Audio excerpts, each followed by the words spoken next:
السلام علیکم۔ یہ ہمارا موضوع ہے کلام الہی اور قول رسول۔ اچھا، یہ بات تو بہت واضح ہے کہ کلام الہی سے اگر مراد آپ قرآن ہی لیں گے، کوئی اور کلام نہیں لیں گے۔ یعنی کلام الہی سے مراد جو اللہ کی طرف سے نازل کردہ کلام ہے، یعنی قرآن مجید جسے ہم تلاوت کرتے ہیں۔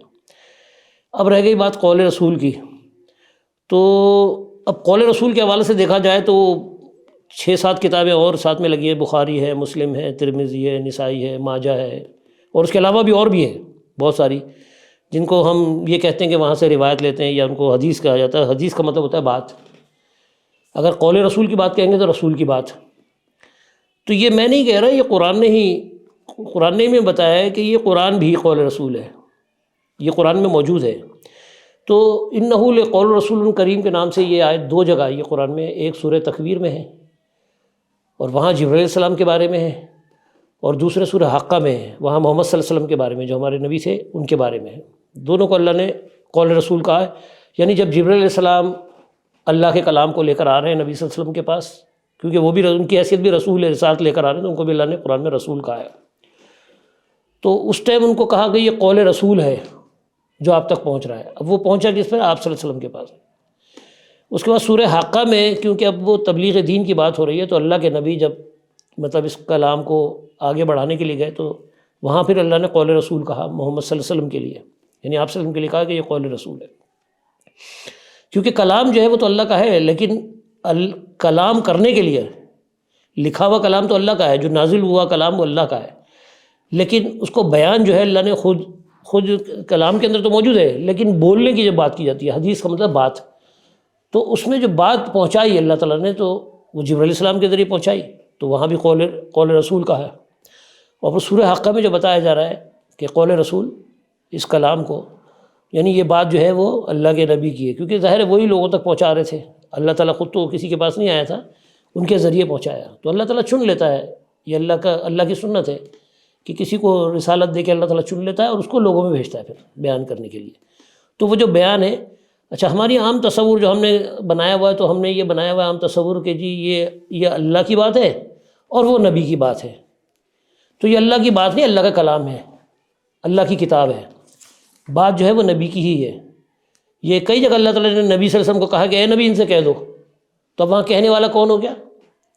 محمد صلی اللہ علیہ وسلم، یعنی اللہ کے نبی تمام انبیاء کے لیے کہ اے نبی ان سے کہہ دو، یعنی جس کو بھی اللہ نے چنا ان کو کہا کہ ان لوگوں سے یہ بات کہہ دو۔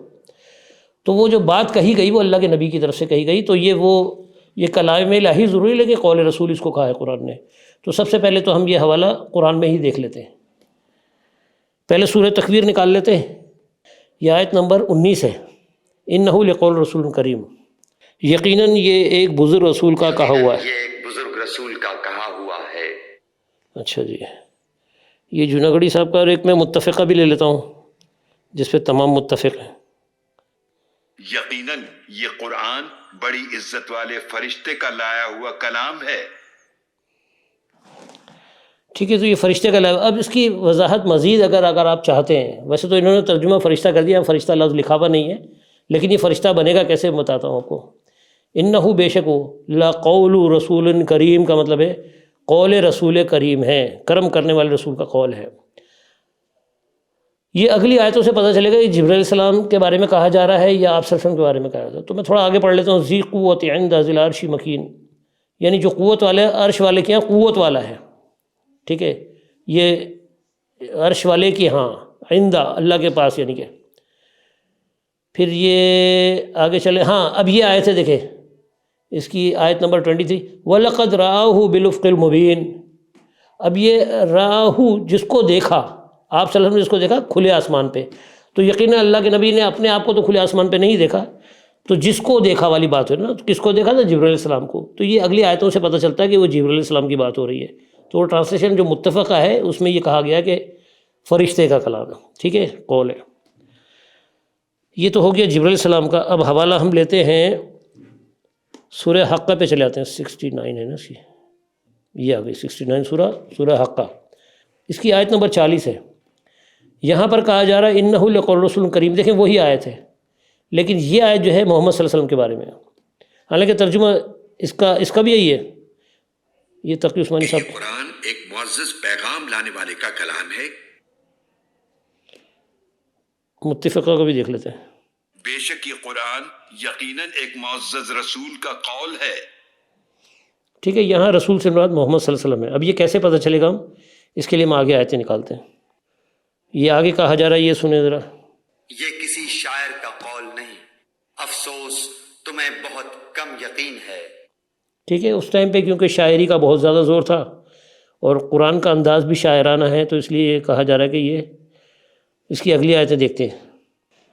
اور نہ ہی یہ کسی کاہن کا کلام ہے مگر تم بہت کم ہی نصیحت حاصل کرتے ہو. ٹھیک ہے، اور آگے چلتے ہیں اس کا. تنزیل من رب العالمین. اب یہاں کہا جا رہا ہے کہ رب العالمین کی طرف سے اتارا ہوا ہے. وَلَوْ تَقَوَّلَ عَلَيْنَا بَعْضَ الْأَقَاوِيلِ. اب یہاں کہا جا رہا ہے اور اگر یہ ہم پر کوئی بات بنا لیتا. اب یہ جبریل علیہ السلام نہیں، دیکھیں اب پتہ چلے گا کہ آپ صلی اللہ علیہ وسلم کی بات ہو رہی ہے، کیونکہ اب ظاہر ہے آپ صلی اللہ علیہ وسلم لوگوں تک پہنچ رہے ہیں اور یہ باتیں قرآن کی باتیں لوگوں تک پہنچا رہے ہیں. اب اللہ کیا کہہ رہا ہے؟ اور اگر یہ ہم پر کوئی بات بنا لیتا. ٹھیک ہے، متفقہ کا ترجمہ بھی ہم دیکھ لیتے ہیں اس کے اندر، جس پہ سارے متفق ہیں. اور اگر بالفرض وہ کوئی بات گھڑ کر ہم پر کہہ دیتے، یعنی آپ صلی اللہ علیہ وسلم کی بات ہو رہی ہے، لَأَخَذْنَا مِنْهُ بِالْيَمِينِ، تو البتہ ہم اس کا دانہ ہاتھ پکڑ لیتے. ثُمَّ لَقَطَعْنَا مِنْهُ الْوَتِينَ. اب یہاں تک جو پھر اس کی شہرک کاٹ دیتے، یعنی دانے ہاتھ سے پکڑتے اس کی شہرک کاٹ دیتے. اچھا، اس کی اگلی آیت کیا ہے؟ پھر تم میں سے کوئی مجھے اس سے روکنے والا نہ تھا. یہ آپ صلی اللہ علیہ وسلم کے بارے میں کہا جا رہا ہے کہ اگر یہ بھی کوئی گھڑی ہوئی بات اپنی طرف سے کرتے تو ہم ان کو دانے ہاتھ سے پکڑتے، ان کی رگے گردن کاٹ دیتے. تم میں سے کوئی بچانے والا یا چھڑانے والا نہ ہوتا. ظاہر ہے اللہ کو اختیار ہے، اللہ کے آگے کس کی چلتی ہے. تو یہ بات جو کہی جا رہی ہے، اب اگر دوسری طرف اگر ہم ان روایتوں کو جن کو ہم قول رسول کہہ رہے ہوتے ہیں، اس میں اکثریت جو ہے جس روایتوں میں تو اکثر کے اوپر تو اختلافات ہی چل رہے ہیں. ایک اس کو صحیح مان رہا ہے، تو اس کو غلط مان رہا ہے. کوئی کہتا ہے کہ یہ ضعیف روایت ہے، کوئی کہتا ہے موضوع روایت. ابھی وہاں گھڑنے کی بات آپ نے پڑھ لی تھی کہ اگر گھڑی بھی کوئی بات ہوتی تو ہم اللہ کے نبی کے بارے میں کہا جا رہا ہے، اللہ کہہ رہا ہے کہ ان کا یہ حال کرتے. تو اب مجھے یہ بتائیں کہ قرآن میں کہیں کوئی آیت گھڑی بھی نظر آتی ہے؟ آپ کو یہ کوئی ملی ہے؟ جبکہ یہی اللہ نے اسی قرآن کو قول رسول کہا ہے، تو اس میں کوئی گھڑی ہوئی بات نہیں ہے. لیکن وہاں روایتوں میں اکثر جو کہا جاتا ہے نہیں یہ تو گھڑی ہوئی روایت ہے. جیسے وہ بہت ساری روایتیں جس کے بارے میں بہت سارے راویوں کو کہا ہے. امام بخاری نے خود کہا ہے ایک راوی کو کہ عبداللہ بن مروان جو ہے وہ کاذب ہے، گھوڑے کو لالچ دے کے پکڑا اس نے. تو یعنی اللہ کے نبی تک تو وہ پہنچے نہیں تھے، وہ تو عبداللہ بن مروان سے روایت لے رہے تھے اور ان کا واقعہ انہوں نے خود بیان کر کے خود ہی اخذ کر لیا کہ یہ جھوٹا آدمی ہے، یہ اپنی طرف سے گھڑ رہا ہے. تو کیونکہ وہ اللہ کے نبی کے دور کی باتیں نہیں ہیں، لیکن قرآن کو جب اللہ نے قرآن میں کہا ہے کہ یہ قول رسول ہے، تو کلام الہی بھی یہی ہے اور قول رسول بھی یہی ہے. اور اللہ کے نبی نے جتنی بھی تبلیغ کی ہے وہ قرآن سے ہی کی ہے. یا انشاءاللہ اگر کبھی ہم لمبا پروگرام کر لیں گے تو اس میں اس کی وضاحت بھی کر دیں گے. ایک نہیں کئی آیتیں ہیں اس کی، کہ بلکہ اللہ تعالیٰ نے واضح طور پہ کہا کہ اسی کلام کے ذریعے آپ لوگوں کو ہدایت دیں. تو یہ کہنا کہ خلاف قرآن بہت ساری مطلب یعنی روایات ہیں، میں تو حدیث بھی نہیں کہوں گا، حدیث تو یا قول اس لیے نہیں کہوں گا کہ وہ تو اللہ نے قرآن کو ہی کہا ہے. تو بہت ساری روایتیں جو خلاف قرآن بھی جا رہی ہیں، میں نے ایک دو پروگرام میں شاید آپ لوگوں کو سنائی بھی ہیں. اب کیونکہ ہمارا موضوع قرآن کیا کہتا ہے، ہم تو قرآن سے چل رہے ہیں، اس لیے میں روایت کو لانا بھی نہیں چاہتا. اگر میں الگ سے کوئی پروگرام کر لوں کہ آپ کو روایتوں میں، تو میں بہت ساری روایتیں آپ کو دکھا سکتا ہوں جن کو مطلب اگر سننے کے بعد آپ پڑھنا دور کے بعد کسی کے سامنے بیان نہیں کر سکتے. اگر کسی کے سامنے آپ بیان کریں گے تو لوگ آپ کو کہیں گے یار کیسی آپ واہیات باتیں کر رہے ہو، تو قرآن تو یہ نہیں کہہ رہا. تو یہ بہرحال اپنا خیال رکھیں اور ان چیزوں پہ غور کریں اور کوشش یہ کریں کہ زیادہ سے زیادہ قرآن کو پڑھیں، زیادہ سے زیادہ اس کے اوپر غور کریں، زیادہ سے زیادہ اس کو سمجھیں اور زیادہ سے زیادہ اس کو پھیلائیں، تاکہ یہ جو ہم مذہبی حصار سے نکل کے ایک دین کی طرف آ جائیں اور ایک پلیٹ فارم پہ آ جائیں. جب تک ہم اپنے الگ عقائد بنا کے مذہب کے پیچھے چلتے رہیں گے تو ہم کبھی بھی ایک نہیں ہو سکتے. اپنا خیال رکھیں. السلام علیکم.